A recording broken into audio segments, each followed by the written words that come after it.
agak sedikit berbeda dan itu akan mempengaruhi harga tiket pesawat kalian. Hai guys, balik lagi sama gue.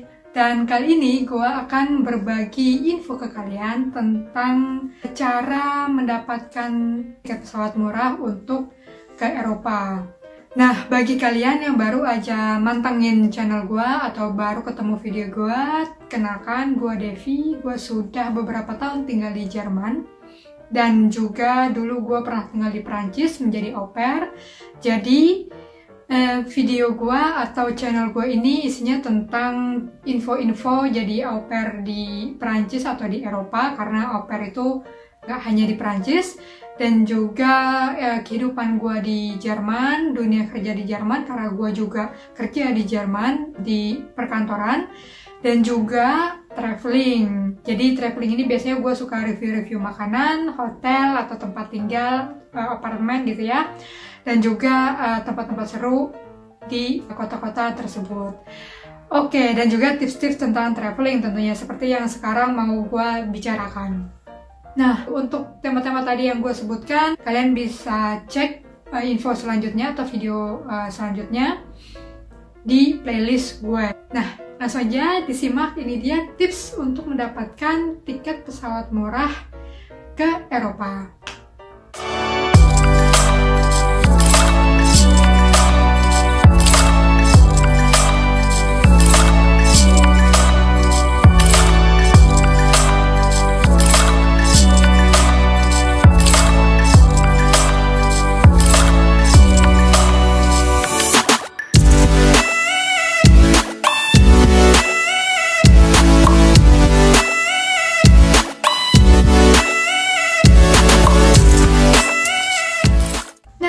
Yang pertama adalah jadi member.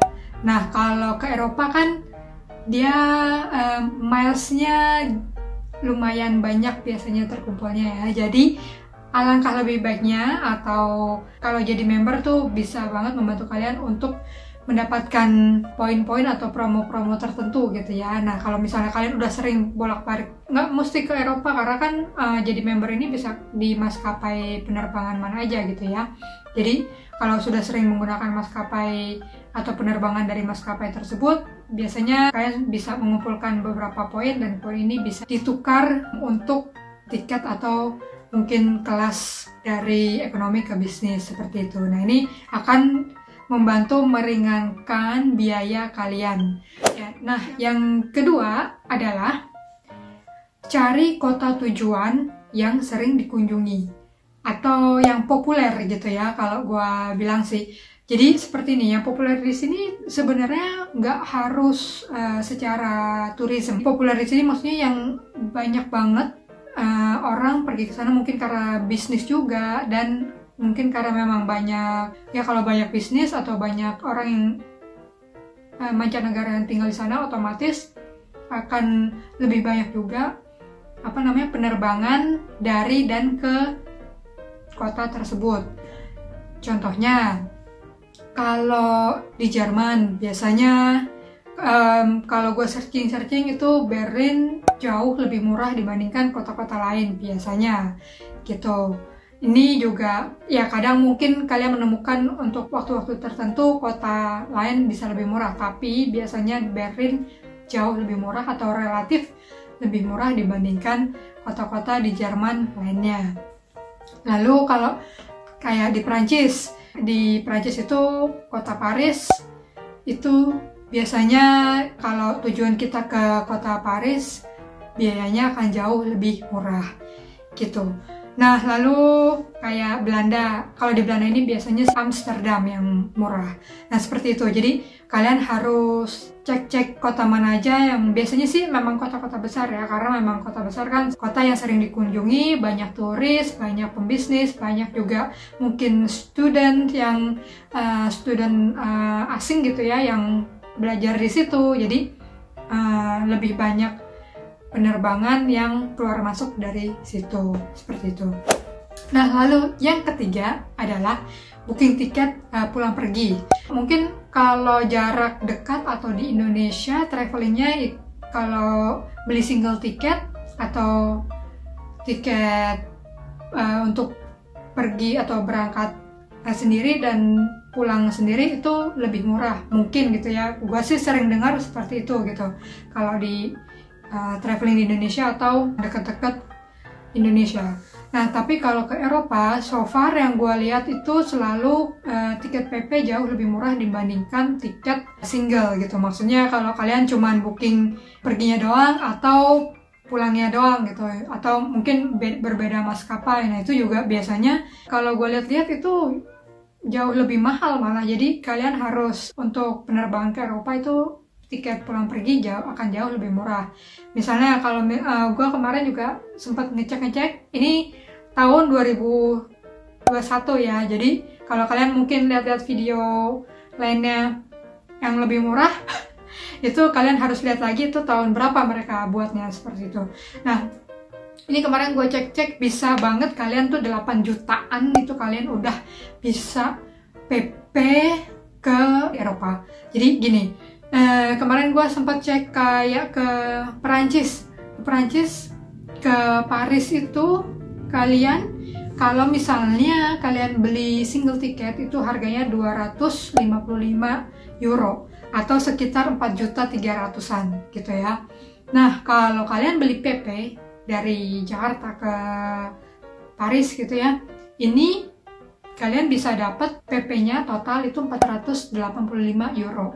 Itu kurang dari 500 euro tuh udah menurut gue murah banget gitu, karena gue biasa dari Hamburg ke Indonesia kenanya sekitar 600-700an gitu.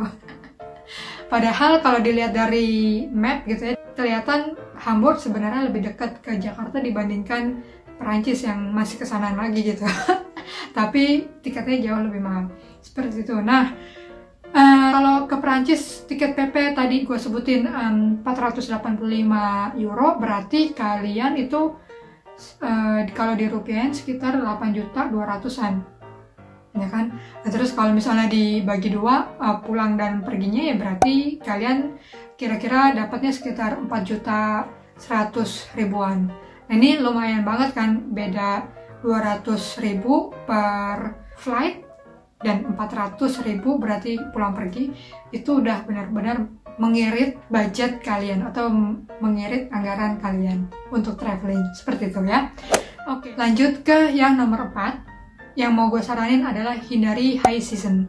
High season di sini misalnya kalau di Eropa itu kan biasanya kalau pas liburan summer atau liburan winter seperti itu. Kalau di summer biasanya Juli dan Agustus itu pasti harga akan jauh lebih mahal dibandingkan kalau kalian misalnya pas Juni atau September.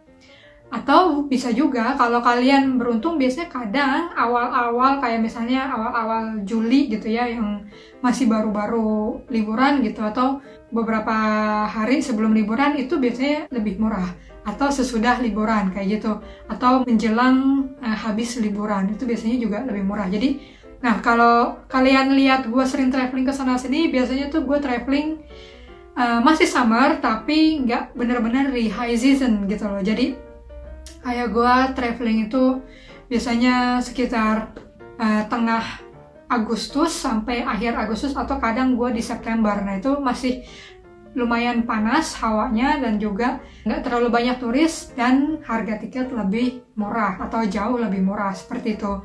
Karena di Hamburg sendiri atau di Jerman sendiri untuk liburan musim panas dan musim dingin itu dia kan nggak serentak ya setiap negara bagian. Jadi kayak gue di Hamburg itu misalnya dari tanggal sekian sampai tanggal sekian. Nah nanti di negara bagian lain kalau misalnya nih di Berlin gitu mungkin beda seminggu kayak gitu. Jadi itu kalian harus perhatikan juga seperti itu ya, high season di negara tujuan atau juga kalau bisa di kota tujuan, karena bisa jadi agak sedikit berbeda dan itu akan mempengaruhi harga tiket pesawat kalian seperti itu. Nah lalu yang kelima adalah hindari penerbangan di weekend atau Jumat. Biasanya Jumat itu udah deket-deket weekend, kadang harganya juga relatif lebih mahal gitu ya. Dan juga kalau penerbangannya itu kayak di tengah hari, maksudnya kayak di siang atau sore gitu. Biasanya sih penerbangan yang harganya murah itu atau relatif murah itu di hari Selasa dan Rabu. Biasanya relatif lebih murah dibandingkan weekend. Dan juga jamnya itu antara pagi buta, nah jadwal penerbangannya ya antara pagi buta atau malam banget gitu. Jadi benar-benar sangat mempengaruhi karena memang bedanya kadang suka jauh banget gitu ya. Sebenarnya tips-tips ini kalau kalian ikutin kalian bisa banget dapet harga murah di bawah 10 juta, bahkan 8 jutaan itu kalian udah bisa PP ke Eropa seperti itu.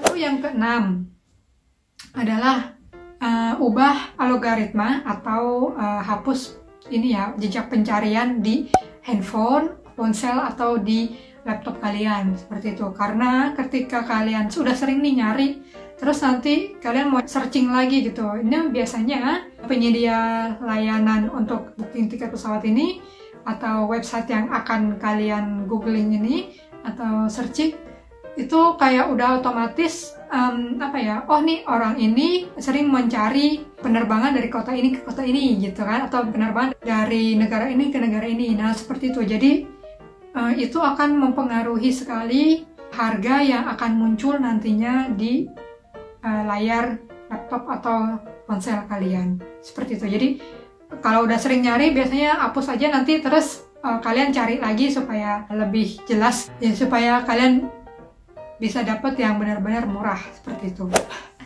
Nah lalu yang ketujuh adalah pilih penerbangan non-direct. Jadi non-direct ini sebenarnya kalau ke Eropa udah pasti nggak ada penerbangan direct gitu ya, karena jaraknya pun lumayan jauh gitu ya. Gue nggak tahu kalau ke Yunani mungkin ada yang direct, karena kan itu jauh lebih dekat. Tapi so far biasanya untuk ke Eropa nggak ada penerbangan direct. Nah, non-direct yang gue tekankan di sini adalah misalnya kalian mau ke Perancis tapi ke Lyon, bukan ke Paris gitu ya. Nah, Lyon ini kan bukan kota tujuan yang relatif sering dikunjungi gitu ya, walaupun termasuk kota besar. Nah, biasanya pastinya harganya akan lebih mahal dibandingkan kalau kalian pilih penerbangan ke Paris. Tips di sini gue mau kasih tahu kalau kalian misalnya ke Lyon, kalian pilih penerbangan ke Paris karena tadi gue udah jelasin penerbangan di kota-kota tertentu atau kota-kota yang populer biasanya relatif lebih murah gitu ya harganya. Nah, cari ke penerbangan kota tersebut yang populer, lalu dalam hal ini adalah Paris. Lalu dari Paris kalian bisa cek atau bisa nyambung lagi untuk ke Lyon dengan perjalanan darat. Biasanya ini akan jauh lebih murah, entah itu naik bis atau kereta atau mungkin BlaBlaCar seperti itu. Nah, di sini kalian bisa jauh lebih irit dibandingkan kalian langsung ke Lyon. Lyon ini udah pasti sih biasanya kalau ke Lyon biasanya sih turunnya di Paris atau turun dulu di Eropa atau transit gitu ya, transit di Eropa negara dan kota lain gitu ya, baru ke Lyon seperti itu. Jadi nah mungkin dari Jakarta atau dari Bali ke Lyon tuh nggak mungkin seperti itu biasanya. Nah itu dia, jadi pilih penerbangan ke kota populer lalu lanjut ke kota tujuan dengan jalur darat seperti itu. Biasanya sih jauh atau relatif lebih murah. Nah lalu yang terakhir, ini sebenarnya kadang orang suka nggak ngeh gitu ya, tapi ini sangat mempengaruhi sekali harga penerbangan kalian. Jadi perhatikan bagasi atau barang bawaan. Kenapa? Karena di sini kalian mungkin kadang suka nggak ngeh ya, setiap penerbangan itu mereka punya standar bagasi yang diminta gitu ya. Jadi nggak semuanya sama. Ada yang 23, ada yang 30 kilo, ada juga yang tanpa, kadang ada yang murah banget kalian bisa dapat tapi itu tanpa bagasi atau cuman backpack doang gitu, atau yang di cabin gitu ya. Nah ini kalian harus benar-benar diperhatikan seperti itu. Kan nggak lucu ya gitu kalau kalian udah dapat murah nih, terus begitu kalian datang di airport gitu ya, check in, oh bagasi kamu atau bagasi Anda kelebihan. Nah otomatis kalian harus bayar lebih untuk bagasi yang sebenarnya mungkin cuman kelebihan sekilo atau 2 kilo, kan nggak lucu seperti itu ya. Jadi benar-benar dilihat bagasi yang boleh kalian bawa berapa kilo, dan benar-benar ditimbang dulu di rumah. Dan kalau bisa misalnya boleh bawa 23, jangan kalian pasin 23 karena di airport itu biasanya atau di bandara pertimbangannya itu jauh lebih gimana ya, akan lebih sedikit gitu loh. Jadi kalau misalnya di rumah nih kalian timbang 23 kilo atau mungkin 22 kilo setengah gitu, di airport bisa aja itu 23 kilo setengah. Jadi gua akan saranin kalian benar-benar diatur barang bawaan kalian yang diperlukan, dilihat bagasinya berapa, dan juga ditimbang. Kalau bisa, sebisa mungkin sih kalau gue selalu 2 kilo atau maksimal sekilo kurang gitu. Jadi kalau misalnya 23 ya gue harus bisa itu 22 kilo di rumah gitu. Jadi lu aman seperti itu.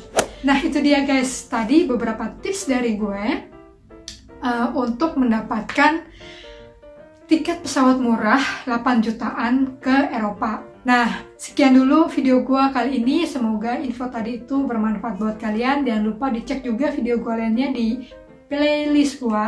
Dan di subscribe channel gue biar gue tambah semangat. Dan juga di share. Oke, sekian dulu video gue kali ini. Sampai ketemu lagi di video gue selanjutnya. Bye-bye.